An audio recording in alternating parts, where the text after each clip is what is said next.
Yeah. And what kind of engineering degrees do y'all hire?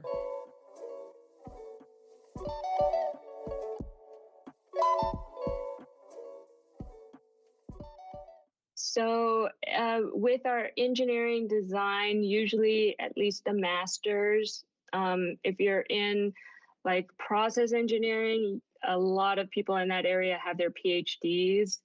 Okay. Um, and so, yeah, engineering is usually at least a master's. Yeah. And what kind of topic areas is it important? What kind of I guess would it be important that somebody's master's is specifically focused in semiconductors, or what kind of level of focus No, do people need to have?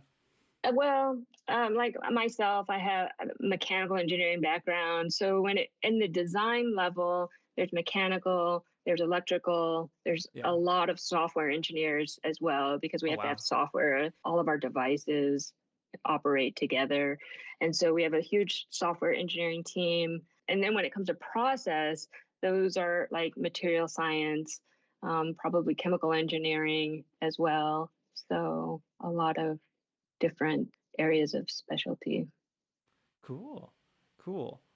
Well, thank you so much for sharing that. I'll definitely drop a link to ASM's website down in the description for those that find it interesting and in a place that they might be interested in working at. I'm miscommunicating. I just made a pilot, then they threw me on the stations. Nah, I'm not complaining. Nah, I'm not complaining. My thoughts get complicated. I cannot explain in layman's. Never losing focus because I ain't chasing payments. Still playing in the basement while I'm working on arrangements. They heard the kid in 50 countries. Thank God that's amazing. But I'd rather thank Spotify. They put me on the station.